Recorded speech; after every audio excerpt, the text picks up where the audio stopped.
মাননীয় নেতাগণ, শুধু বক্তব্য দিলে কাজ হবে না, দয়া করে একটু পকেটে হাত দেন। আর পকেটে হাত দিতে গেলে পার যদি বুকের বাম পাশে ব্যথা উঠতে যায়, তাহলে দয়া করে এই বিষয়টা একটু নেত্রীকে জানান। আশা করি নেত্রী সঠিক সিদ্ধান্ত নেবেন। কিন্তু মেহেরবানি করিয়া নেত্রীকে আর মিথ্যা গল্প বইলে দলের 12টা বাজাইয়েন না।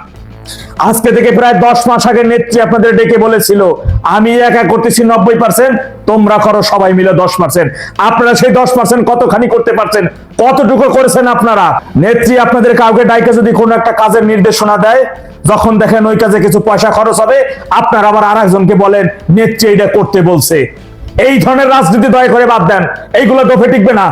আমাদের তৃণমূলের সহযোদ্ধা ভাইরা মৃত্যু অপেক্ষা মৃত্যু ঝুঁকি নিয়ে গেরিলা কায়দায় অনেক সফল অপারেশন করতে পারত, যদি তারা একটু অর্থনৈতিক সাপোর্ট, একটু পরামর্শ নিয়ে সাপোর্ট, এবং যেটা প্রয়োজন সেই কাজটা সফলভাবে করার জন্য সেই সাপোর্টটুকু যদি তারা পেত। কিন্তু আজ পর্যন্ত তাদের সেই সাপোর্ট করার মতো তারা কাউকে পাচ্ছে না। আপনারা বলেন নেত্রী যেদিন দেশে ঢুকবে সেদিন কোটি কোটি মানুষ রাস্তায় বেরিয়ে পড়বে। জি, এটা চিরন্তন সত্য। শেখের বেটি যেদিন দেশে ঢুকবে সেদিন দেশের কোটি কোটি মানুষ তাকে বরণ করে নেওয়ার জন্য রাস্তায় বেরিয়ে পড়বে।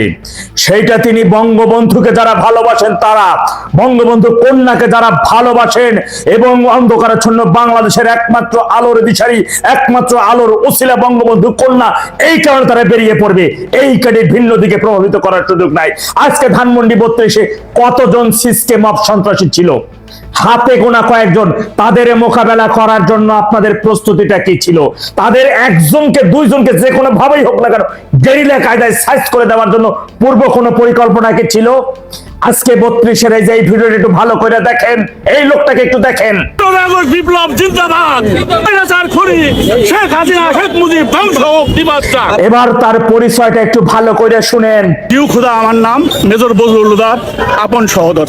তিনি বঙ্গবন্ধুর খুনি কুখ্যাত সন্ত্রাসী বজলুল হুদার আপন ছোট ভাই। এই সন্ত্রাসী এখানে এসেছিলেন এবং সেখানে সে মব সন্ত্রাসী করেছে। এই যে আয়াস, এই যে কুখ্যাত সন্ত্রাসী একটা, পুলিশের সামনে আজকে ওইখানে নিউজের সমস্ত নিউজের হেডলাইনে ছিল এই সন্ত্রাসীরা। পুলিশ কিচ্ছু বলে নাই। আরে আমাদের যদি পূর্ব পরিকল্পনা অনুযায়ী গেরিলা সাহসী যোদ্ধার আশপাশে অনেক গলি ছিল, তারা একটু ওই গলির মধ্যে একটু ছড়াই ছিটাইয়ে থাকতো। একজন যোদ্ধা শুধু এসে এই সকল সন্ত্রাসীদের কানে কানে যদি বলতো অমুক জায়গায় একজন ছাত্রলীগ, ওই যে সে ছাত্রলীগ করে, ওইখানে ডাব খাইতেছে কিংবা সিগারেট খাইতেছে, আসেন হ্যারে ধরেন, ও তো ওইখানে কুত্তার মতন ছুটে দৌড়ে যেত। মাত্র 1 থেকে 2 মিনিট হাতুড়ি দিয়ে একেবারে চাকরি বেট্টি ফিরে যায়, এখানে ফালাই রাইখে একেবারে মুহূর্তের মধ্যে এখান থেকে নাই হওয়া যাইতো। কিংবা ভিন্ন কোনো পরিকল্পনা হইলো গেরিলা কাঁধে 1টা 2টার ওখানে সাইজ করা যাইতো। আরে সবকিছু এই ধরনের সবকিছু ঘটনা যদি ভবিষ্যতে করব, তখন করব, এখন করব না, এইগুলো যদি আপনারা রাইখেই দেন, তাহলে একটা সময় অনেক কিছু করতে হবে একসাথে। গেরিলা কাঁধে এমন 1টা 2টার যদি সাইজ করা যাওয়া যাইতো, তাইলে ওদের ভিতরে টনক নড়তো। এই আয়াস, এই সন্ত্রাসীরা বুঝেন না ওদের সাথে কতজন লোক, ওদের সাহস কি? কয়দিন আগে তো একজন নারী প্রেস ক্লাবের মধ্যে কুত্তার মতন পিড়াইছে। নারী পিড়াইছে তো ব্যথাটা কম লাগছে। যদি আমাদের কোন যোদ্ধা বাইরে হাতুড়ি দিয়া ধক করে দিতে পারতো, তাহলে ওই ব্যথাটা খুব সহজে ভালো হইতো না। মিনিমাম হলে তো 6 মাস ধরে হুইলচেয়ারে রাখা যাবে। এখন অনেকে বলবেন মাননীয় ব্যক্তিদের বিষয় এত জোরে ফোর্স করে বলার কি আছে? দেখেন ভাই, এই সকল সিস্টেম অফ সন্ত্রাসীর কথা এবং এদের কর্মকাণ্ড,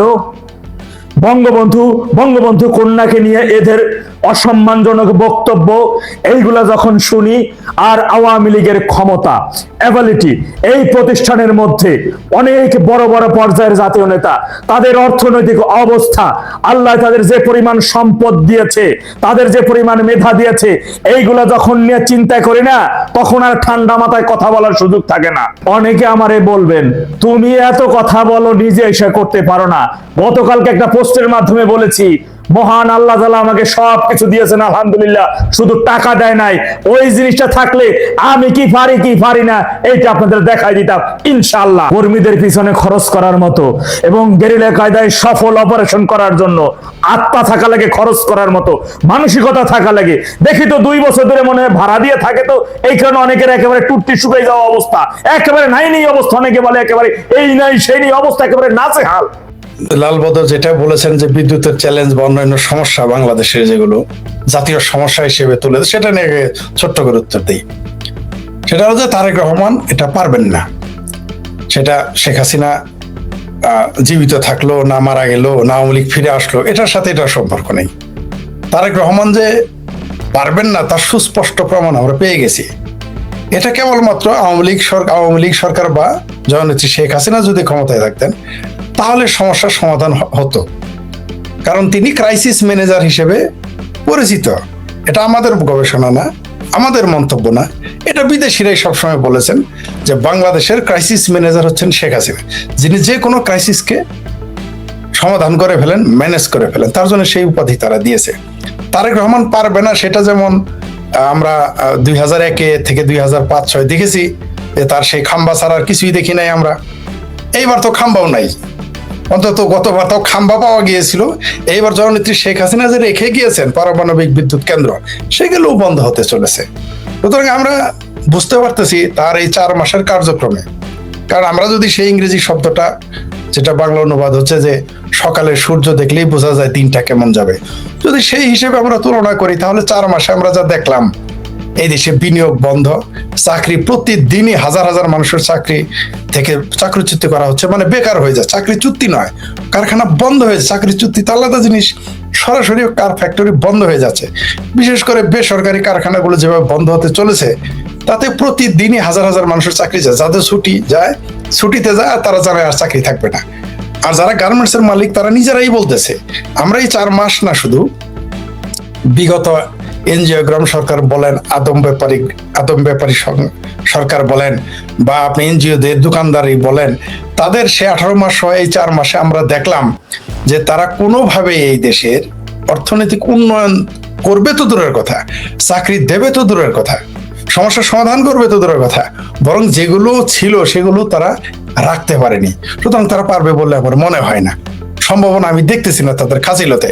এই দেশের সরকারই যখন বলে যে সরকারের লোক এবং মন্ত্রী যখন বলে, বিএনপির বড় নেতারাই বলে যে এই দেশে গণতান্ত্রিক নির্বাচন সম্ভব নয়, তৃতীয় বিশ্বে বলেছে যে বাংলাদেশের মতো জায়গায় নির্বাচন সম্ভব, রিজভী সাহেব বলেছেন, যাকে দুষ্ট লোকেরা কেসিকিউ গেট বলে বা নাটা রিজভী বলে ডাকে।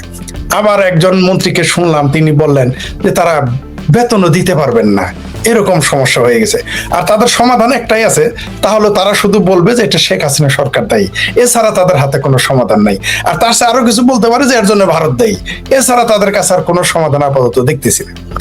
আর যে যাদের কথা বললেন, যে সমস্ত লাল বদর, নীল বদর, হলুদ বদর বা ধলা বদর, টুপিওয়ালা বদর, টুপি সারা বদর, দাড়িওয়ালা বদর, দাড়ি সারা বদর, আমার মানে আপনার মোজ সারা যত বদরই থাকুক, তো তারা যারা বলতেছে যে শেখ হাসিনা যদি ডিসেম্বরে না ফিরে, আওয়ামী লীগের রাজনীতি শেষ, জননেত্রী শেখ হাসিনা যদি ডিসেম্বরে না আসতে পারেন বাংলাদেশ আওয়ামী লীগ শেষ, তো এরা তো আগেই বলে রেখেছে, শেখ হাসিনা থাকতেই তো তারা বলেছে যে আওয়ামী লীগ দাফন হয়ে গেছে, আওয়ামী লীগের কবর হয়ে গেছে, এরা তো আগেই বলে ফেলেছে। তারা নতুন করে তাদের কাছ থেকে তো আমাদের কোনো হাদিস বাণী শোনার তো দরকার নেই, তারা ওগুলো বলবেই। তারা যদি কালকে আওয়ামী লীগও ক্ষমতায় চলে আসে, আসার 1 ঘন্টা আগেও বলবে যে সব ঠিক আছে। আপনি 71 সালের ঘটনা জানেন যে তারা 16ই ডিসেম্বরে আত্মসমর্পণ করতে যাচ্ছে, কিন্তু 15 তারিখ সকালেও পত্রিকায় পাকিস্তানে এসেছে যে পাকিস্তান বাহিনী জয়ী হতে যাচ্ছে। তো এটা তাদের পুরনো স্বভাবটা, তারা বলবে। জননেত্রী শেখ হাসিনা এরা এতদিন বলেছে আওয়ামী লীগ কোনোদিন আসতেই পারবে না, এই দেশের জনগণ তাকে পছন্দ করে না, এই দেশে আওয়ামী লীগ ফ্যাসিস্ট, এই দেশের জনগণ তাকে মানবে না। তারপর বললো তারা ভারত থেকে ধরে এনে ভাসিয়ে দিবে। এখন তো তারা উল্টা, এখন শেখ হাসিনার যখন বললেন যে আমি আসতেছি, তখন তো তারা উল্টা সুর ধরলো, তারা বলে আসবে কেন ফ্যাসিস্ট, হঠাৎ করে সুর পাল্টে ফেললো, কারণ তারা জানে যে শেখ হাসিনা ফ্যাসিস্ট নয়। এখন যখন দেখলো যে শেখ হাসিনা চলে আসতেছেন, ঘোষণা দিয়ে ফেলেছেন, মানুষও বাংলাদেশের মানুষ প্রস্তুতি নিচ্ছে, তখন একটা প্রপাগান্ডা তারা চালানো শুরু করলো। সেটা আওয়ামী লীগের ভেতরে ছদ্মবেশী হোক, আর লাল বদরই হোক, আর যারাই হোক, অনেকেই বলা শুরু করেছে যে, অনেকেই না, কেউ কেউ বলা শুরু করেছে যে যদি শেখ হাসিনা না ফিরে তাহলে তার ভবিষ্যৎ শেষ। আমি তো তা মনে করি না। 1975 আমি আপনাকে আরো 2-1টা প্রশ্ন এখানে যুক্ত করি। জি, আপনি নিশ্চয়ই খেয়াল করেছেন, আমি নামও বলতে পারি কারণ এদের সবাইকে আমরা এখন ভালোবাসি। সেটা হলো ধরেন আনিস আলমগীর, উনি একজন বিখ্যাত সাংবাদিক। উনি কিন্তু আপনার 24 আগস্টের পর উনি ফেসবুকে পোস্ট দিয়েছিলেন যে শেখ হাসিনা আসবে না, আপনার রাজনীতি শেষ। এখন কিন্তু দেখবেন উনি বিভিন্ন বক্তৃতা বিবৃতিতে বলে যে শেখ হাসিনা আসবে, বাংলাদেশের নেতা হয়ে আসবে, ওনার রাজনীতি শেষ হয় নাই। জি জি এটা আনিস আলমগীর উদাহরণটা কেন দিলাম, উনি অত্যন্ত পরিচিত বলে উদাহরণটা দিলাম। আবার ধরেন আরেক ব্যক্তি আছে আমার খুব প্রিয়, ওনার ইউটিউবের ভিডিওগুলো আমি পছন্দ করি, গোলাম মাওলা রনি। আজকে সে বলবে সকালবেলা শেখ হাসিনা এই এসে পড়লো বাংলাদেশে, শেখ হাসিনার সবকিছু হয়ে গেল, বিকালে সে আরেকটা ভিডিও করবে, একটা নেগেটিভ করবে। এটা তো আপনার ভিউ বাণিজ্যের জন্য করছে, খুবই সুস্পষ্ট। আমরা যদি খেয়াল করি আপনার 2024-এর পরে অসংখ্য এই ধরনের সমাজের পরিচিত মানুষ বলেছিল যে শেখ হাসিনার রাজনীতি শেষ। তারা এখন আবার উল্টো কথা বলছে, সুর পাল্টে ফেলেছে। তাহলে দেখেন এই যে পরিস্থিতিটা, আরেকটা জিনিস ফরিদ ভাই আপনি খেয়াল করবেন, ওদের মূল আর্গুমেন্টটা হলো যে গণ অভ্যুত্থানে পরাজয় বরণ করা কোনো শাসক, স্বৈর শাসক, ফ্যাসিস্ট ফিরে আসে না। আমরা তো 2024-কে গণ অভ্যুত্থানই মনে করি না, আমরা এটাকে সুস্পষ্টভাবে জঙ্গি উত্থান মনে করি। এবং আমি ব্যক্তিগতভাবে যতটুকু বোঝার আমার সাধ্য হয়েছে, আমি দেখি যে এটা পৃথিবীর ইতিহাসে জঙ্গি উত্থানের সবচেয়ে সফল আপনার ছিল, মানে সবচেয়ে সফল একটা মিশন ছিল। কারণ আর যত জায়গায় জঙ্গি উত্থান হয়েছে কোথাও কিন্তু সরকার পরিবর্তন হয় নাই। ভারতে আপনার হয়েছে জঙ্গি উত্থান, ভারতে সরকার পরিবর্তন হয় নাই। আমেরিকাতে জঙ্গি অ্যাটাক হয়েছিল 11-তে, আমেরিকাতে আপনার সরকার পরিবর্তন হয় নাই। শুধু বাংলাদেশে জঙ্গি উত্থানে সরকার পরিবর্তন হয়েছে। আর আরো একটা জিনিস দেখেন ফরিদ ভাই, এত কিছুর পরেও আমরা ভাবলাম সব ঠিক আছে, আওয়ামী লীগের যেসব কর্মী বলতে মানে যাদের আপনার অ্যাক্টিভলি রাজনীতি করে অর্থনৈতিক লাভ অলাভের হিসাব আছে যাদের, বা নেতা, এরা শেখ হাসিনাকে ছেড়ে যেতে পারে। কিন্তু বাংলাদেশে যে শেখ হাসিনার সমর্থক গোষ্ঠী আছে কত কোটি, ধরেন এটা 6 কোটি 8 কোটি, এরা কি শেখ হাসিনার এবং আওয়ামী লীগের সমর্থক হওয়া থেকে শেখ হাসিনা আসুক বা না আসুক, মরে যাক কি বেঁচে থাকুক, তারা কি চেঞ্জ হয়ে অন্য দলে চলে যাবে? আপনার কি মনে হয়? আমি তা মনে করি আপনি চমৎকার, মানে খুবই জাতীয় জনগণ গুরুত্বপূর্ণ একটা কথা বলেছেন, যে যারা আওয়ামী লীগে এসে, সেটা আধা আওয়ামী লীগ হোক, ফুল আওয়ামী লীগ হোক, সুবিধা নিয়েছে, তারা কি করবে আমি জানি না। কারণ তারা যারা সুবিধাবাদী, তাদের মাইন্ডসেট তো আপনি সিদ্ধান্ত নিতে পারবেন না। তারা সকালে আওয়ামী লীগ থাকবে, বিকেলে বিএনপি হবে, সন্ধ্যায় জামাত হবে, রাতের বেলা আবার বামপন্থী হবে, আবার ভোর রাতে তাহাজ্জুদের আগে হয়ে যাবে সুশীল, আবার যদি দেখে সুসময় তাহলে ফজরের পরে সব আওয়ামী লীগ হয়ে যাবে। তাদের কথা বাদ, কিন্তু আমি সমর্থকদের কথা যদি আমাকে বলেন, আমার এই আপনারা জানেন যে 10-12 দিন আমি অসুস্থ, আমাকে অসংখ্য মেসেজ করেছে মানুষ। সেখানে আমি সাধারণ কর্মী যারা, তৃণমূলের কর্মী যারা, তাদের বক্তব্য কিন্তু সুস্পষ্ট। তারা মরে যেতে পারে, তারা আওয়ামী লীগ শেখ হাসিনার প্রসঙ্গে আপোষ করবে না। তারা যদি মরে যায়, অলরেডি দেখেন তারা কত নির্যাতিত। এই 2 বছরে আমি হিসাব করেছি, 71-ও এত, অনেকেই বলে 71-এর মতো পরিবেশ, আমি একমত নই। যদিও প্রথমে আমিও তাই বলতাম 71, কিন্তু এখন আমি দেখতেছি না, 71-এর চাইতেও ভয়াবহ পরিবেশ এখন। এখনই যখন আপনি আওয়ামী লীগের সাধারণ কর্মীদের, তৃণমূলের সমর্থকদের সরাতে পারেন নাই, তার কবে পারবেন? যেমন কিভাবে এখন বলবেন যে কেন আমি 71-এর চাইতে ভয়াবহ বললাম? 71-এ কিন্তু মানুষ যতই নির্যাতিত নিপীড়িত থাকুক, তার কিন্তু আত্মরক্ষার একটা সুযোগ ছিল। সে ট্রেনিং এ চলে যেত ভারতে, অথবা বাংলাদেশেরই কোনো মুক্তিযুদ্ধের ক্যাম্পে গিয়ে মুক্তিযোদ্ধাদের কাছে গিয়ে বা সংগঠকের কাছে গিয়ে বলতো যে আমাকে অস্ত্র দাও, আমি মুক্তিযুদ্ধ করব। তারা প্রতিরোধ করতে পারতো, রাতে পালিয়ে থাকতে পারতো। এই অবস্থা ছিল। এমনকি সাধারণ জনগণ তাদের কিন্তু জায়গা দিত থাকার, খাবার যায়। কারণ মুক্তিযোদ্ধারা তো ঘাড়ে তো চিরামুড়ি আর মাছ ভাত নিয়ে তারা যুদ্ধে নামে নাই, তারা তো খালি পেটে একটা বন্দুক নিয়ে যাইতো, কেউ বন্দুক ছাড়াও নামতো গেরিলা ফাইটের জন্য। তো তখন মানুষ তাদের সহজ, এখন কিন্তু সেই সুযোগ রাখে নাই। এখন আওয়ামী লীগের যারা, তাদের আত্মগোপনে থেকে একেবারে আন্ডারগ্রাউন্ড, যেমন স্বাধীনতার 25 বছর, পাকিস্তানের মুক্তিযুদ্ধের আগে 25 বছর পাকিস্তানে কমিউনিস্ট পার্টি নিষিদ্ধ ছিল, তাদের বিভিন্নভাবে রাজনীতি করতে হতো। ঠিক আওয়ামী লীগকে এখন নিষিদ্ধ অবস্থায় তাকে রাজনীতি করতে হচ্ছে। তার বিরুদ্ধে পুরো দেশের আইন শৃঙ্খলা সবাই, তার আগে ছিল পাক বাহিনী, এখন আগে ছিল তার সহকারী ছিল রাজাকার আল বদর আল শামস, আর এখন দেখেন আপনি তার সাথে বিএনপি, জামাত, হেফাজত, চামড়া নাই, যত পীর সারা চামড়া আলা চামড়া যারা পীর সহ যারা আছে মুখ পাকিস্তানের পক্ষে, তারা সব এখন সেই 71-এর সাথে ভয়াবহ পরিবেশ এখন। তো এখনই আপনি আওয়ামী লীগের সমর্থকদের আপনি সরাইতে পারেন নাই। তাদের পরিবার নারীদের ধর্ষণ করা হচ্ছে, তাদের কাছ থেকে চাঁদা নেওয়া হচ্ছে, তারা এমনও হচ্ছে যে এখন তাদের দোকান খুললে ট্যাক্স দিতে হচ্ছে। অনেকেই তো খুলতে পারতেছে না, আত্মগোপনে চলে গেছে। যারা খুলে রাখছে তাদের ট্যাক্স দিয়ে তাদের এখন জিজিয়া কর দিতে হচ্ছে। অনেকটা জিজিয়া করের মতো বিএনপি জামাতকে জিজিয়া কর দিয়ে তাদের টিকে থাকতে হচ্ছে, আর অধিকাংশ আত্মগোপনে। তো এখনই আপনি তাদের পারেন নাই। কয়জন আওয়ামী লীগের লোক বিএনপিতে যোগ দিয়েছে? কয়জন জামাতে যোগ দিয়েছে? 1 কোটিতে কয়জন? 1 কোটিতে 1000 লোক তো যায় নাই এখনো। তাহলে যেহেতু 1 কোটিতে 1000 লোক এখনো আওয়ামী লীগ ছাড়ে নাই, তো আওয়ামী লীগ তারা কেন ছাড়বে? আর আওয়ামী লীগ তো এমন একটা বিষয় যে এটা তো সরে আসতে পারবে না, তারা সরে আসতে পারে না। কারণ আর সুবিধাবাদীদের কথা আলাদা। আমি মনে করি বাংলাদেশে যতবার আওয়ামী লীগ বিপদে পড়েছে, যতবার বাংলাদেশ বিপদে পড়েছে, এই যে আওয়ামী লীগের সাধারণ কর্মী এবং সমর্থক, তারাই আওয়ামী লীগকে টিকিয়ে রেখেছে, তারাই আওয়ামী লীগের আদর্শ ধারণ করে রেখেছে, তারাই বাংলাদেশকে টিকিয়ে রেখেছে এবং ভবিষ্যতেও রাখবে। মৃত্যু তো যে কোনো মানুষের যে কোনো সময় হতে পারে। আগামীকাল শেখ হাসিনা অসুস্থ হয়ে মারা যেতে পারে, আমি মারা যেতে পারি, আপনি মারা যেতে পারেন, আমাদের যে দর্শক শুনতেছে তাদের মধ্যে 2-4 জন মারা যেতে পারে আগামীকাল। তো মানুষের মৃত্যু তো যে কোনো সময় হতে পারে। তো মারা গেলেই কি আপনি মনে করেন যে রাজনীতি শেষ হয়ে যাবে? 1975 সালের 15ই আগস্টে বঙ্গবন্ধুকে হত্যা করার পরে তো মনে করেছিল বাংলাদেশ আওয়ামী লীগ ভ্যানিশ হয়ে গেছে, কিন্তু তা তো হয় নাই। বরং এখন বাংলাদেশ আওয়ামী লীগ যে কত শক্তিশালী হয়েছে আপনি কল্পনাও করতে পারবেন না। আমি তো সাধারণ মানুষের সাথে কথা বলি, এই মুহূর্তে বাংলাদেশ যে কোনো সময়ের চেয়ে বাংলাদেশে আওয়ামী লীগ সবচেয়ে শক্তিশালী সংগঠন। শুধুমাত্র সেনাবাহিনী মাঠের থেকে উঠে গেলে এই নিষেধাজ্ঞা এগুলো কিচ্ছুই কেয়ার করবে না। এই যে নিষেধাজ্ঞা দিচ্ছেন, অনেকে আমাকে বলে, ফরিদ সাহেব নিষেধাজ্ঞা তুলে নেওয়ার জন্য আপনি কথা বলেন না কেন? অনেকে বলে এইভাবে। আমি বলেছি তো আমি তো এই নিষেধাজ্ঞা মানিই না, তো আমি এটা তুলে নেওয়ার কথা কি বলবো? ফরিদ ভাই, আমার আরো 2টা কথা মনে আসছে আপনার নিষেধাজ্ঞার আগে। আপনি ওই জায়গাটায় যে ছিলেন, যে 71-এ আমরা এত বিপদে ছিলাম না। আসলে এটা দেখেন কেন ছিলাম না। 71-এ কিন্তু বাংলাদেশের স্বাধীনতা বিরোধী যারা, তাদের কিন্তু সমাজে কোনো প্রভাব ছিল না।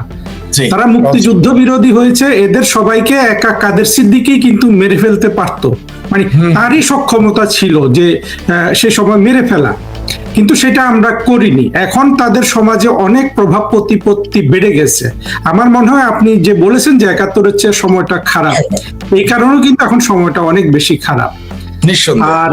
আর আপনি যেটা বললেন, আপনি লাস্টে যে কথাটা বললেন ওইখানে আমার একটা মন্তব্য আছে। আপনি কোন কথাটা দিয়ে যেন শেষ করছিলেন? যে বাংলাদেশের মুক্তিযুদ্ধের পক্ষে যারা, তারা একজনও তো আওয়ামী লীগের বাইরে চলে যায় না, অন্য দলে যোগ দেয় নাই। না যায়নি। আর একটা জিনিস দেখেন, আওয়ামী লীগের এখন যে আমাদের যদি আমরা গত 15-20 বছরের বাংলাদেশের রাজনীতিটা দেখি, সেখানে আমরা দেখব যে আপনার রাজনীতি বলেন বা দেশের উন্নয়ন বলেন, কোনো কাজে কিন্তু এই দলগুলোর কোনো ভূমিকা নাই। বিশেষ করে বিএনপি যখন ক্ষমতায় আসার পরে গত 6 মাসে আমরা কিন্তু একটা সিদ্ধান্ত তাদের নিতে দেখলাম না আপনার দেশের পক্ষে ভালো হবে এমন কিছু। আর সবচেয়ে বড় কথা আমি বলি, তারেক রহমান সাহেব তো তিনি কিভাবে বসবেন একটা সভা সমিতিতে, এটাই ঠিক করতে পারেন নাই। তাহলে এই ধরনের একটা প্রধানমন্ত্রী কিভাবে তিনি বাংলাদেশটা চালাবেন? আপনার কি মনে হয়? আমি তো তাকে শুরুতেই বলেছিলাম, তিনি যেদিন প্রধানমন্ত্রী হবেন তার আগেই বলেছি এটা তো মুসলেখা প্রধানমন্ত্রী, তিনি তো প্রধানমন্ত্রী নন, তাই তার বসা না বসার আলোচনা বৃথা। কারণ একজন মানুষের বডি ল্যাঙ্গুয়েজ দেখেন। এই যে আমি অসুস্থ থেকে আজকে সবে আমাকে ডাক্তার বললো যে আপনি আজকে থেকে স্বাভাবিক জীবনযাপন করেন, তবে সতর্ক থাকবেন, রেস্ট নেবেন। আপনি দেখেন তো আমার চেহারায় যে কনফিডেন্ট, তারেক রহমানের চেহারায় সে কনফিডেন্ট দেখেন, একটা সুস্থ মানুষ। তার বডি ল্যাঙ্গুয়েজ, যারা সাইকোলজি বুঝে, যারা বডি ল্যাঙ্গুয়েজ বুঝে, একজন লোক তারেক রহমানের পক্ষে বলতে পারবে না। যারা বডি ল্যাঙ্গুয়েজ সম্পর্কে ন্যূনতম ধারণা রাখে, তারা তারেক রহমানের কথাবার্তা আচরণেই বুঝতে পারবে তিনি সন্ত্রস্ত, ভীত। তিনি কোথায়, তা মনে হচ্ছে যে কোথায় যেন তার কোনো কিছু তার বন্ধক দেওয়া আছে। তো এই মুসলেখা প্রধানমন্ত্রী, তারপরেও দেখেন 17 বছর একটা মানুষ ব্রিটেনের মতো একটা সভ্য দেশে থেকে এখনো রাজনৈতিক বয়ান তিনি দিতে শিখলেন না। তিনি কি বলেন নিজেই জানেন না। তিনি প্রধানমন্ত্রী না সালাউদ্দিন সাহেব প্রধানমন্ত্রী, না জামাতের আমির প্রধানমন্ত্রী, না আমার ভাবির পোলারা প্রধানমন্ত্রী, বোঝা বড় মুশকিল।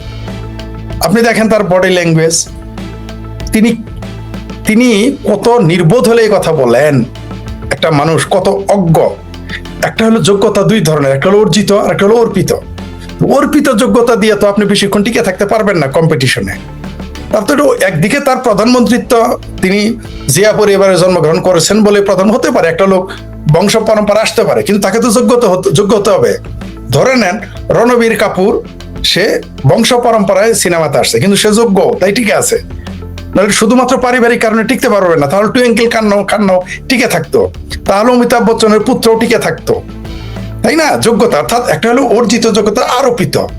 এটা হলো আরোপিত যোগ্যতা। অর্জিত যোগ্যতা হলে তারেক রহমান এইভাবে কথা বলতেন না। যে ব্যক্তি নাকি বলে যে মাটির নিচে গ্যাস দিয়ে, মাটির নিচে পাইপলাইন থেকে ভারত আর বার্মা গ্যাস চলে যাচ্ছে, এইরকম সেন্সের, এরকম হবু রাজার আরেক গবু মন্ত্রী আছে আরেকটা, তিনি আবার বলেন যে গ্রামে তার একটু দূরে তো, তাই কারেন্ট ধীরে ধীরে যায়, লোডশেডিং হয়। তো এই ধরনের যারা হবু রাজা আর গবু রাজা মন্ত্রী, তারা কেন, মানে আমি তো অবাক হয়ে যাই যে বাংলাদেশে পর্যন্ত যত দেশ প্রধান হয়েছে, এমনকি ডক্টর ইউনূস একজন অযোগ্য প্রধানমন্ত্রী, কোনো সন্দেহ নাই, তার চেয়েও বেশি অযোগ্য হচ্ছে তারেক রহমান, যার এত বড় দলের সমর্থন থাকার পরেও যার বডি ল্যাঙ্গুয়েজ এত দুর্বল, যার কথা বলার যোগ্যতা নাই, যিনি 17 বছর ইংল্যান্ড থেকে কি করলেন আমরা জানি না, কি শিখলেন তিনি। 17 বছরে একটা মানুষ বিদেশে থাকলে মিনিমাম সভ্য হয়ে আসে কথাবার্তা, আচার আচরণে। কিন্তু আমরা কি দেখলাম, পৃথিবীর সবচেয়ে স্বাধীনতা, নারী স্বাধীনতা এবং গণতান্ত্রিক একটা দেশে থেকে, ধর্মনিরপেক্ষ একটা দেশে থেকে এসে তিনি রাজ্জাক বিন ইউসুফ তথা এই নারী বিদ্বেষী, এই কাজ্জাব, এই বদমাইশ, এই হালে খবিশ, তার মতো লোককে সে দাওয়াত দেয়, তাহলে আর কি করার আছে? আপনি ম্যাকিয়াভেলি কি বলেছে? ম্যাকিয়াভেলির দ্য প্রিন্সে বইয়ে কি বলে, আমাদের কি শেখায়? ম্যাকিয়াভেলি তার জীবনের, সারা জীবনের অভিজ্ঞতা এবং শত শত রাজার জীবন বিশ্লেষণ করে তিনি বইটা লিখেছেন দ্য প্রিন্স। সেখানে তিনি কি লিখেছেন, যে কোনো মানুষকে যদি তুমি নিরূপণ করতে চাও, তাকে অ্যাসেসমেন্ট করতে চাও, মেজারমেন্ট করতে চাও, তার আশেপাশে কে কে আছে তাদের দেখে তাকে মূল্যায়ন করবেন। আপনি দেখেন তো তার পাশে কে, তার পাশে বিবি নূর, তার পাশে কে সালাউদ্দিন সাহেব, তার পাশে কে রিজভী সাহেব, এদের টুকু সাহেব, এদের কথাবার্তাগুলো। রিজভী সালাউদ্দিন বাদ দেন, এই যে শুধু আমরা যদি টুকু নিয়ে আলোচনা করি, টুকু ছিল প্রতিমন্ত্রী 2001 থেকে 6, এই বিদ্যুৎ সেকশন দেখতো, এবং তখন তাকে চাকরিটা ছেড়ে দিতে হয়েছিল, কারণ তখন তো আসলে লোডশেডিং এখনকার মতো অবস্থা ছিল, মানুষের জীবন ছিল খুবই দুর্বিষহ। 17 বছর পরে ফিরে এসে তারেক রহমান সে ব্যর্থ মন্ত্রীটাকে তার আবার বিদ্যুৎ মন্ত্রী করলেন, যার ফলাফল বাংলাদেশের মানুষ পাচ্ছে। যেটা আপনি বললেন যে উনি বলছে যে আমাদের বিদ্যুতের লাইনগুলা লম্বা লম্বা, শেখ হাসিনার সময় কি ওই লাইনগুলা ছোট ছোট ছিল? দেখেন, মানে মানুষকে তারা কত বোবা ভাবে যে না শেখ হাসিনার সময় এই লাইনগুলো, তখন কি নাকি শেখ হাসিনা যখন প্রধানমন্ত্রী ছিলেন আওয়ামী লীগ সরকারের সময় মানে সরাসরি বিদ্যুৎ চলে যেত, তার ছাড়াই চলে যেত। হ্যাঁ, মানে একজন মন্ত্রী, একজন দায়িত্বশীল মানুষ। শুনেন, আপনি একজন কূটনীতিক ছিলেন, আপনার সাথে 10 জনের কথা চিন্তা ভাবনা আলাদা হইতে হবে। তিনি একজন মন্ত্রী, তার কথাবার্তা, আলাপ আলোচনা এবং সরকারের দায়িত্ব, তার কথাবার্তা ওইরকম হইতে হবে। আমি পরিবারে আগে 2 বছর আগে কিভাবে কথা বলছি, আর এখন জনগণের সাথে পরিচিত হওয়ার কারণে, পাবলিক ফিগার হওয়ার কারণে আমাকে অনেক সতর্কতা অবলম্বন করতে হয়। ভুল যে আমার হয় না তা বলছি না, কিন্তু এরকম মানে নির্বোধের মতো ভুল তো আমাদের স্লিপ অফ টাং হতে পারে, কিন্তু এরকম ভুল কথা তো আমরা বলি না, এরকম স্টুপিডিটি তো আমরা করি না, করতে পারি না, এটা করা যায় না। আপনি দেখেন, সে বললো যে তার কথাও বাদ দেন, তার চেয়েও হাস্যকর দেখেন আপনি, যে কোনো কিছু সমস্যা হলেই শেখ হাসিনার সরকারের 17 বছরের সমস্যার কারণে জ্বালানি সমস্যা, 17 বছর কবে জ্বালানি সমস্যা হয়েছে? তখন তো এত লোডশেডিং ছিল, 1 ঘন্টা 2 ঘন্টা, এরকম 12 ঘন্টা 14 ঘন্টা ছিল না। এখন তো ফরিদ ভাই আরেকটা জিনিস কিন্তু বৈধতা চলে আসে। বৈধতাটা কোথায় আসে দেখেন, এটা নিয়ে আওয়ামী লীগের বক্তব্যগুলো সুস্পষ্ট হওয়া উচিত। এই যে ওরা কিন্তু এখনো বলে যে লুটপাট করে, এটা করে সেটা করে, আমার তো মনে হচ্ছে যা যা ব্যবস্থা তখন করা হয়েছিল প্রত্যেকটা প্রয়োজন ছিল বলেই তখন বিদ্যুৎ ছিল। এই প্রয়োজনগুলা ইউনুস পূরণ করে না, ইউনুস তো সব টাকা পয়সা চুরি করেছে, আপনার কোনো মেরামত, এই যে আপনার যতগুলো বিদ্যুতের যে আপনার যেসব কি বলবো প্লান্ট আছে, এগুলো কোনো কিছু মেরামত করে নাই। তারেক রহমানের কোনো পরিকল্পনা নাই। আসলে মূল জিনিসটা হলো আওয়ামী লীগের যে প্রতিটা কাজই সঠিক ছিল, এদের ব্যর্থতাগুলো কিন্তু তাই প্রমাণ করে। এবং সেখানে শুধু বদনাম আর বদনাম চুরি, এইটা বলে কি এরা বেশি দিন জনগণের হাত থেকে বাঁচতে পারবে? আমার সেটা মনে হয় নাই। ফরিদ ভাই, আমি একটু আবার আমার আজকের যে প্রোগ্রাম, আজকের বিষয়টাতে ফিরে আসতে চাই।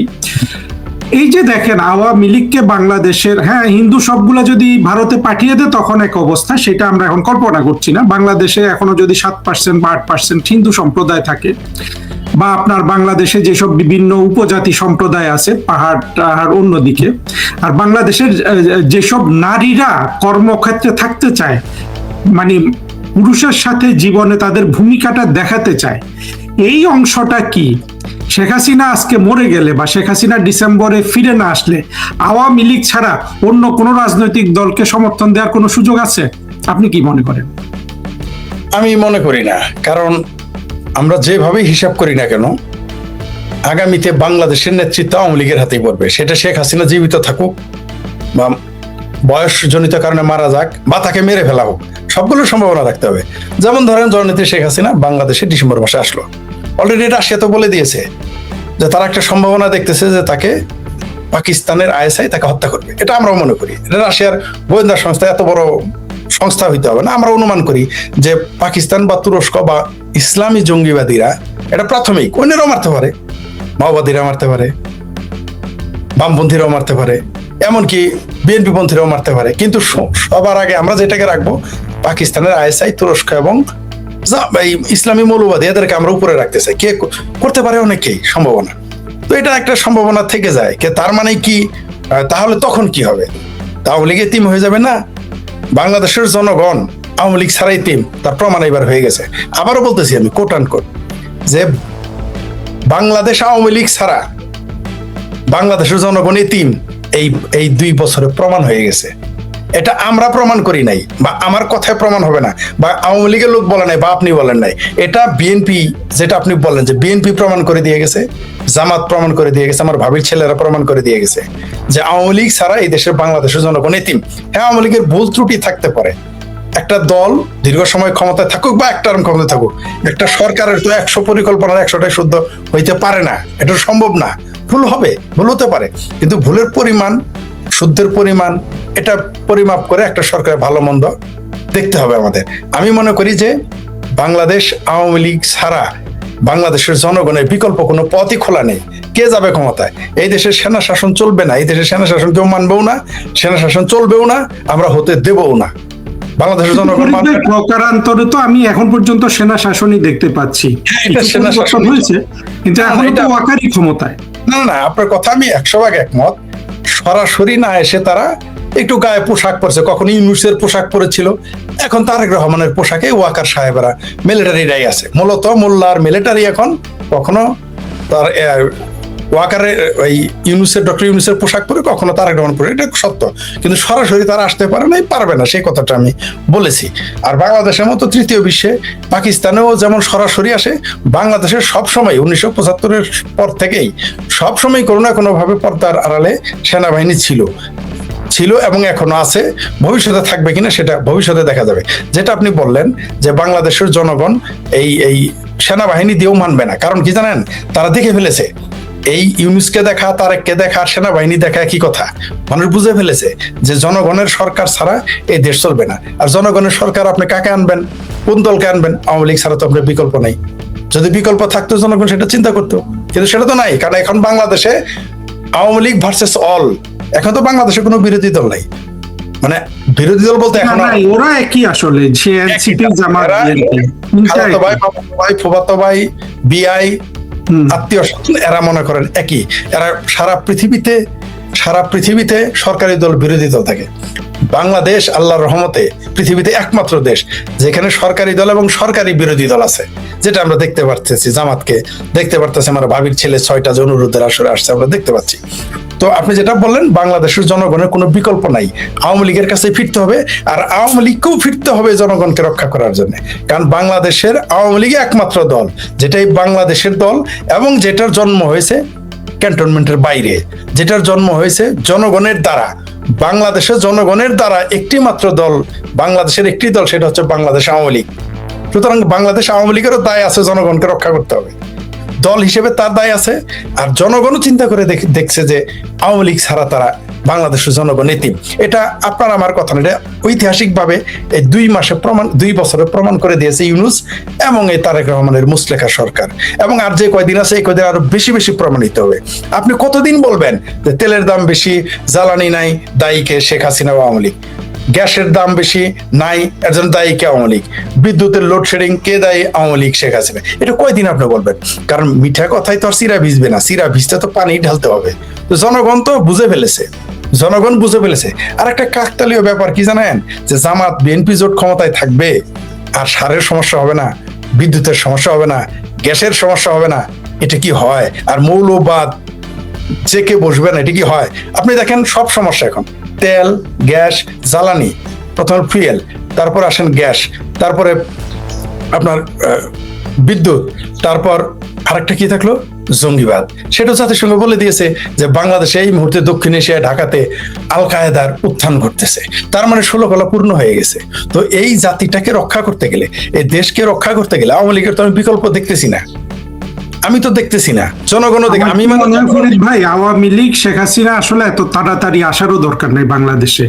আমরা যদি আপনার চিরতরে এই স্বাধীনতা বিরোধীদের ধ্বংস করতে চাই, এটা আসলে আওয়ামী লীগ এখন বসে থাকলেই পারে।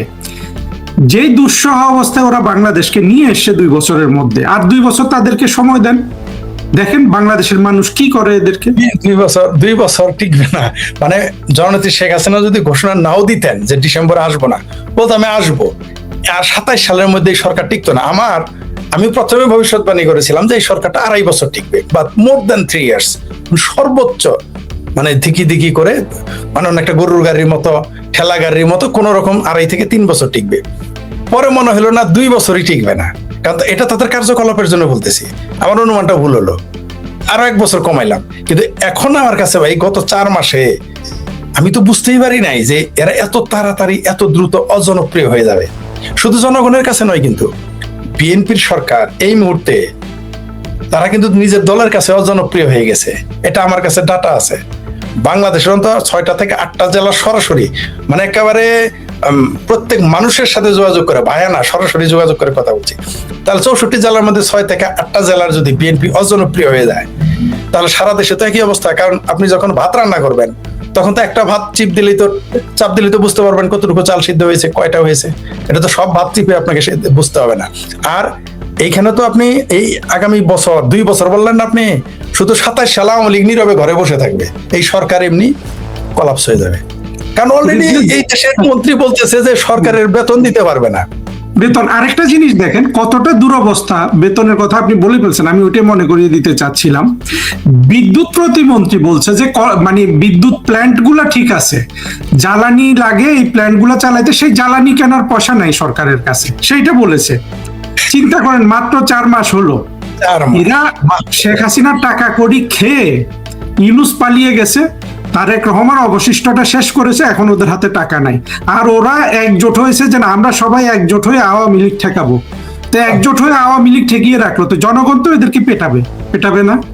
আমি বললাম তো আপনাকে যে এদের যদি মনে করেন, ধরে নেন শেখ হাসিনা, জননেত্রী শেখ হাসিনা ডিসেম্বর আসলো না, এই সরকার পরের ডিসেম্বর কোনো আন্দোলনই করতে হবে না। বাংলাদেশের যে কোনো মানুষ আন্দোলনের ডাক দিলে এদেশে বিপ্লব হয়ে যাবে। যে কোনো মানুষ যে কোনো বিভাগে দাঁড়ায় আন্দোলনের ডাক দিবে, সরকার পড়ে যাবে। কারণ হলো পেটে ভাত, শুনেন, পেটে থাকলে পিঠে সয়, পেটেও ভাত থাকবে না, পিঠেও গুতাবেন, এটা তো মানুষ মানবে না।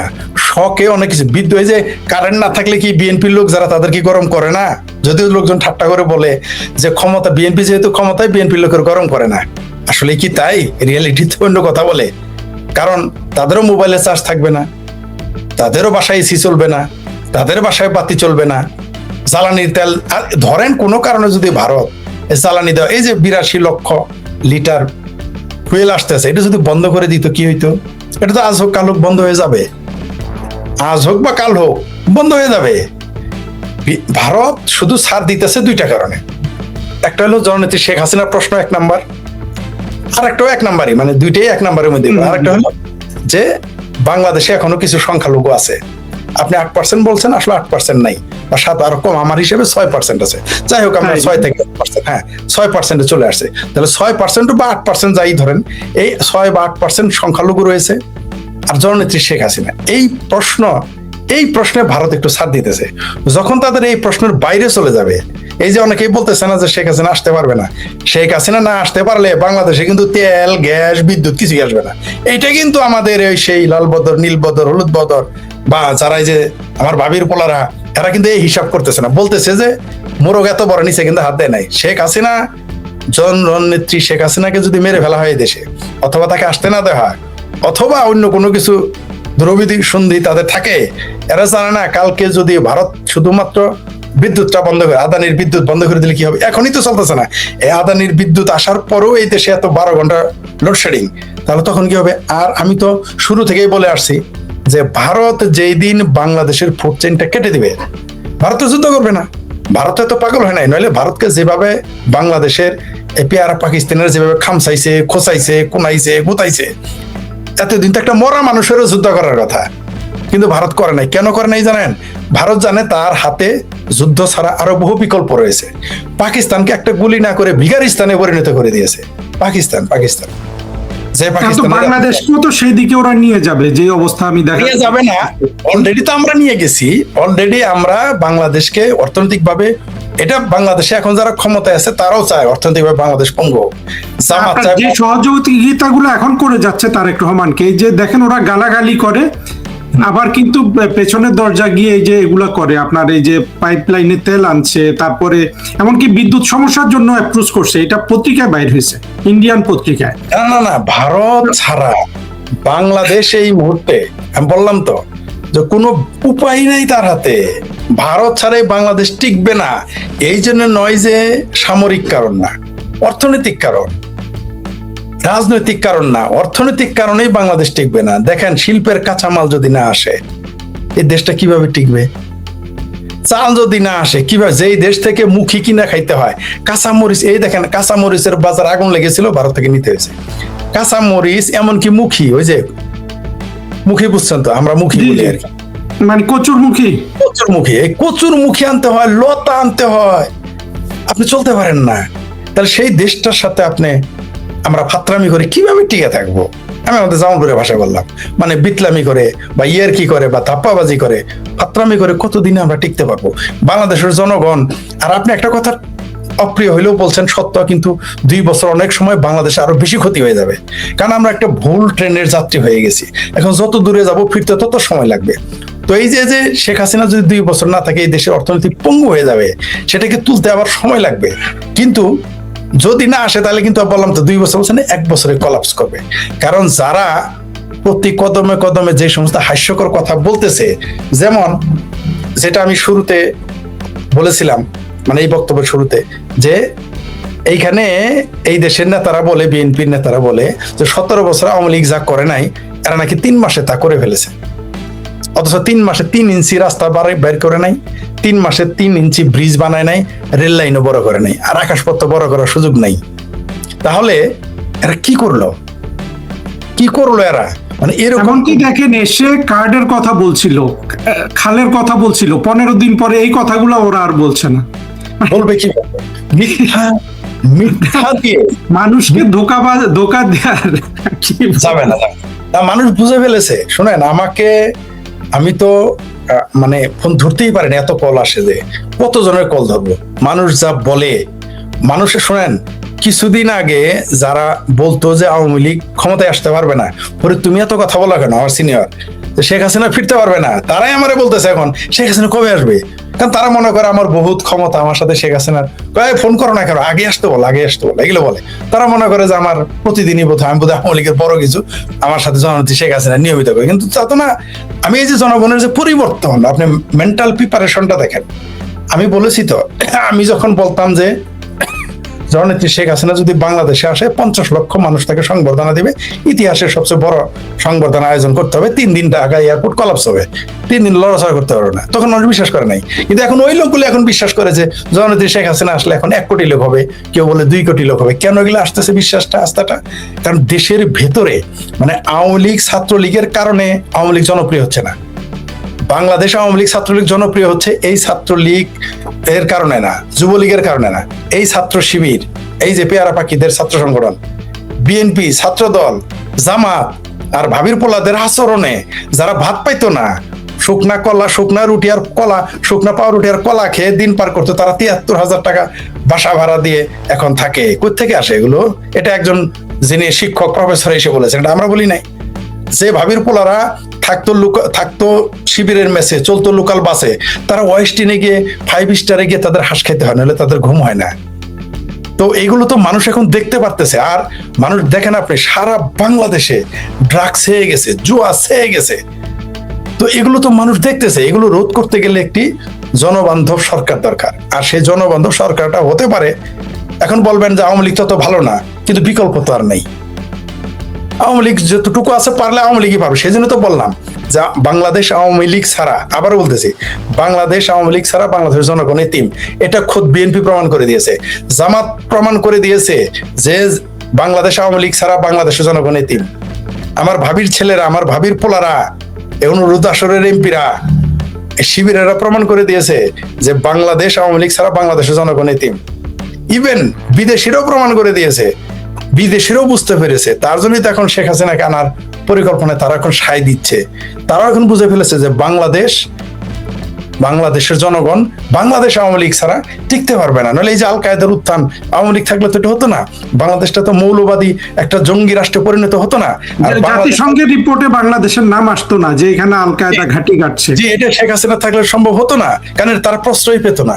তো এই যে বাংলাদেশটা যদি আল কায়েদার ঘাঁটি হয়ে যায়, বাংলাদেশটা যদি হিজবুল্লাহর ঘাঁটি হয়ে যায়, বাংলাদেশটা যদি হামাসের ঘাঁটি হয়ে যায়, তাহলে এই বিপদ তো শুধু বাংলাদেশের জন্য না, তাহলে এই বিপদ তো শুধু ভারতের জন্য নয়, এই বিপদ সারা পৃথিবীর জন্য। কারণ গাজাতে মাত্র 22 লাখ লোক, আর এইখানে বাস করে 20 কোটি মানুষ। এই দেশটা যদি জঙ্গিবাদীদের খপ্পরে পড়ে, তাহলে এই সমস্যাটা দিন শেষে ওই আমেরিকার বিরুদ্ধে যাবে। বাংলাদেশে যদি জঙ্গিবাদ, মৌলবাদ, ইসলামী জঙ্গিবাদ বেড়ে যায়, এটা যেমন বাংলাদেশের জন্য ক্ষতি, আওয়ামী লীগের জন্য ক্ষতি, ভারতের জন্য ক্ষতি, দক্ষিণ এশিয়ার জন্য ক্ষতি, তেমনি ইউরোপের জন্য ক্ষতি, আমেরিকার জন্য ক্ষতি। এটা তারা এখন বুঝতে পারতেছে। তারাও এখন, যেটা আমি বললাম যে বাংলাদেশের জনগণ বাংলাদেশ আওয়ামী লীগ ছাড়া এতিম, আর বিদেশিরাও এখন বুঝতে পারছে বাংলাদেশ আওয়ামী লীগ ছাড়া বাংলাদেশে মৌলবাদী শক্তিকে দাবিয়ে রাখা যাবে না। কারণ বিএনপি যাহা তাহাই জামাত। কারণ যারা লজ্জায় জামাত করতে পারে না তারা বিএনপি হয়, যারা লজ্জায় আপনার চরমনায়ের মুরিদ হইতে পারে না তারা বিএনপি হয়। এটা তো এখন পরিষ্কার, এটা এখন সারা পৃথিবী জেনে গেছে। এখন এইগুলো দাবিয়ে রাখতে গেলে অবশ্যই বাংলাদেশ আওয়ামী লীগকে ক্ষমতায় আসতে দিতে হবে। আর বাংলাদেশের গণতন্ত্র রক্ষা করতে গেলেও এই আওয়ামী লীগকেই দরকার। কারণ কোন রাজনৈতিক দল তারা গণতন্ত্র বিশ্বাস করে না। বিএনপি মুখে অন্তত বলে গণতন্ত্র, আর যারা আছে বাংলাদেশের যে সমস্ত দল, একটা তো গণতন্ত্র বিশ্বাস করে না, তাদের ম্যানিফেস্টোতেও গণতন্ত্র নাই। সেই বাংলাদেশ যেখানে প্রকাশ্য বলে যে গণতন্ত্র মানে না, প্রকাশ্য বলতেছে তারা গণতন্ত্র চায় না, তাহলে এখন এই দেশটাকে আপনি কিভাবে টিকিয়ে রাখবেন?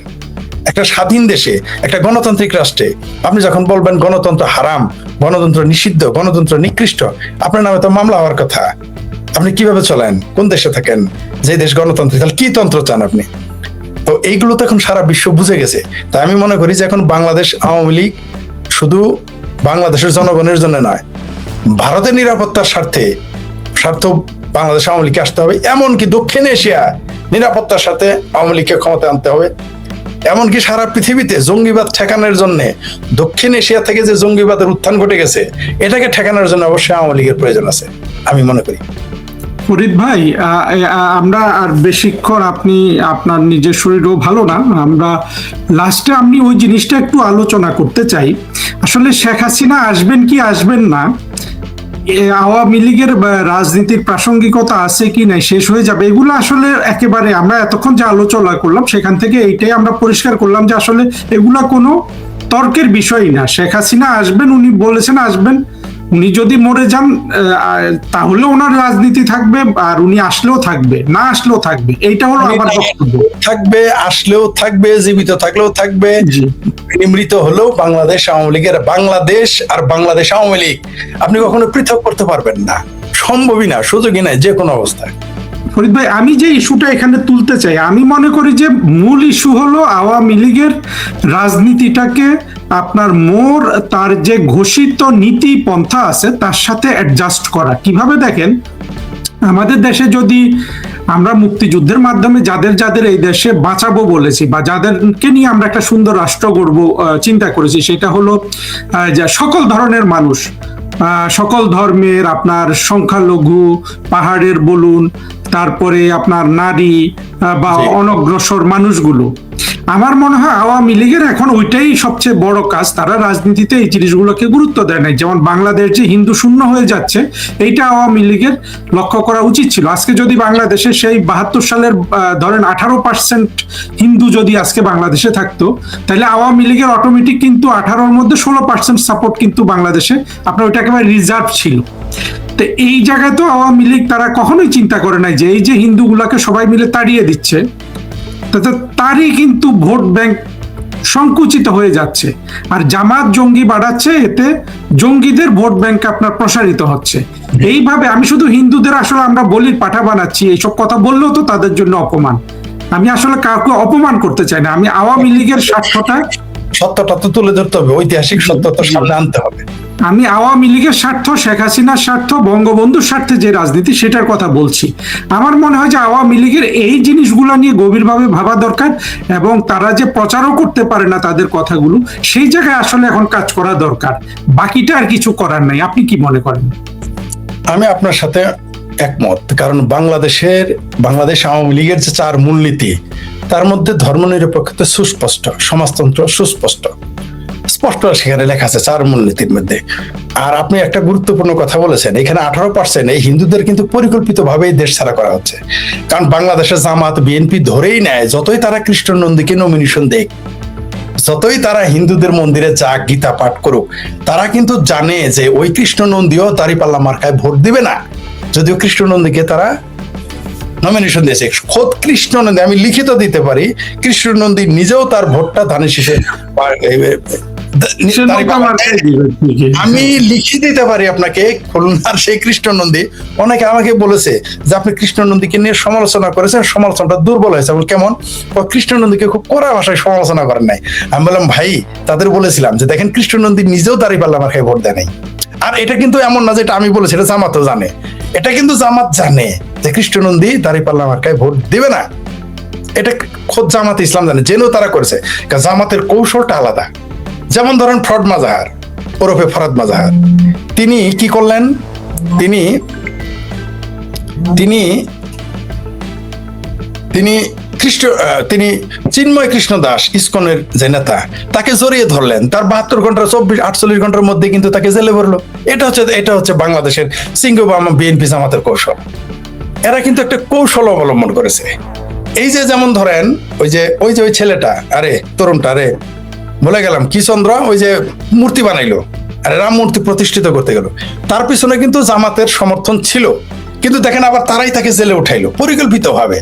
একদিকে রাম মূর্তি বানাইলো, এটা কেউ মনে করে, আমি মনে করি না, কেউ মনে করে, আমাকে কিছু সমালোচক এটা বলেছেন। দেখেন তারাই আবার তাকে জেলে উঠাইলো।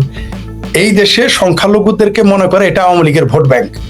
এমনকি এখন তো আওয়ামী লীগেরও ভোট ব্যাংক মনে করে না। এখন তারা মনে করে হিন্দু মানেই ভারতের লোক, হিন্দু মানেই ভারতের দালাল, হিন্দু মানেই ভারতের পক্ষে কথা বলে। শুধু তো হিন্দু না, আপনার আওয়ামী লীগ মানেই হলো হিন্দু, কাফের, হ্যাঁ, মুরতাদ। আপনি আওয়ামী লীগের যতটা হজ করেন, যত আপনি মাদ্রাসা করেন, আপনি যদি আওয়ামী লীগের সমর্থক হন, আপনি কিন্তু নাস্তিক, মুরতাদ, হিন্দু, ভারতীয়। আপনি ভারতীয়, হ্যাঁ। কিন্তু সমস্যা হলো যে এই কথাটা আওয়ামী লীগদের বোঝানো যায় না। প্রবলেমটা হচ্ছে যে এরা যে এদের এটা, এই যে যতই মাদ্রাসা বানায়, যতই ফজর নামাজ পড়ুক, যতই জুম্মার নামাজ পড়ুক, যতই মসজিদের চাঁদা দেখ, যতই ওয়াজ কমিটি ওয়াজের দিন সভাপতি সেক্রেটারি, যতই মৌলবীদের ওয়াজ করায় খাওয়াক, যতই কওমির ছাত্র দেখায়, তারা যে আওয়ামী লীগকে যে মুসলমান মনে করে না, এটা আপনি আওয়ামী লীগকে বুঝাইতে পারবেন না। এটা হচ্ছে বড় প্রবলেম। এটা কিন্তু একটা প্রবলেম। এখন সবাইকে তো বোঝানো যাবে না, কিন্তু নেতৃত্ব পর্যায়ে তো এই সচেতনতা তৈরি হওয়া উচিত। তারাও আদৌ সেটা না, কেন সবাই বুঝবে না? এই যে আমি যে কথা বললাম, এটা তো আমরা হাওয়ার উপরে বলি নাই, এরা তো জামাতেরা, হেফাজতেরা, বিএনপির তো সরাসরি বলতেছে যারা ভারতের দালাল, বলতেছে হিন্দুর দালাল, বলতেছে এরা মুসলমান না। এখানে দেখেন তো একটা গুরুত্বপূর্ণ পয়েন্ট, একজন, আপনি কমেন্টটা দেখতে পাচ্ছেন? বিনয়ের সাথে বলছি, আওয়ামী লীগের সময় হিন্দুরা ভারত যায় শুধুমাত্র তাদের সম্পদ বিক্রি করে নিরাপদে যেতে পারে বিধায় ওই সময়টা বেছে নেয়। তার মানে এটা কিন্তু ইম্পর্টেন্ট একটা পয়েন্ট আনছে যে কতটা অসহায় বাংলাদেশের হিন্দুগুলা যদি মানে আওয়ামী লীগ সরকার ক্ষমতায় না থাকে, সেই সময় তারা সম্পদটা বিক্রি করতেও সাহস পায় না। তাই তো বোঝাচ্ছে নাকি? না, উনি কি বলছে তার বক্তব্য আমি পরিষ্কার না বুঝতে পারি নাই, কারণ তার বক্তব্য সে বলছে যে আওয়ামী লীগ ভারতের দিকে হিন্দুদের তাড়িয়ে দেয়, এটা সত্য না। সত্য হলো যে ওই সময় হিন্দুরা নিরাপদে হয়তো সম্পত্তিটা বিক্রি করতে পারে, সেই জন্য তারা ওই সময় যায়। আমি যেটা বুঝছি যে উনি বুঝাচ্ছে মানে হিন্দুদের দুরবস্থাটাই কিন্তু উনি তুলে ধরছেন মূলত। হিন্দুদের তো দুরবস্থা, এটা আওয়ামী লীগ যেমন দায়ী, বাংলাদেশ সরকার, শুধু আওয়ামী লীগ দায়ী না, খোদ বাংলাদেশ সরকার দায়ী এবং হিন্দুরাও দায়ী। কারণ আপনি যদি সংঘবদ্ধ না থাকেন, আপনি দেখেন তো খ্রিস্টানদের বিরুদ্ধে এরকম কিছু করে দেখেন তো আপনি, খ্রিস্টান কয় পার্সেন্ট বাংলাদেশে কয় পার্সেন্ট? এই যে ভারতে দেখেন 1%। বাংলাদেশে তো বৌদ্ধ আর খ্রিস্টান এদের বিরুদ্ধে সাম্প্রদায়িকতা নাই, এটাও বুঝতে হবে। আমরা তো দেখি না তাদের বিরুদ্ধে সাম্প্রদায়িক কম থাকলেও সেটা খুব। আপনি জামালপুরে একটা খ্রিস্টানকে গালি দেন তো দেখি কত ক্ষেম আপনার, কিন্তু বাংলাদেশে জামালপুরের এমন কোন হিন্দু আছে যারা কেউ মালানা বাচ্চা বলে গালি দেয় না? একটা খ্রিস্টানের গালি দিয়ে দেখুক তো দেখি। অথচ খ্রিস্টানের সংখ্যা কত? আমার বাসার সামনের যে গলি, সেই গলিতে মানে একটা বাজারে যত হিন্দু আছে, একটা এলাকায় যত হিন্দু আছে, সারা জামালপুরে তত খ্রিস্টান আছে। কিন্তু আপনি একটা খ্রিস্টানকে বলে, এবং এই খ্রিস্টানগুলো যারা হয়েছে এর অর্ধেক কিন্তু আবার মুসলমান থেকে খ্রিস্টান হয়েছে, এরা কিন্তু মুসলমান থেকে কনভার্ট হয়ে খ্রিস্টান হয়েছে। আপনি তাদের কিছু বলে দেখেন তো দেখি, পারবেন না। কারণ কি? কারণ তারা ঐক্যবদ্ধ, সংখ্যায় কম কিন্তু ঐক্যবদ্ধ। 6 থেকে 8% হয়ে, আমার হিসেবে 6, আপনার হিসেবে 8, তা এই 6% বা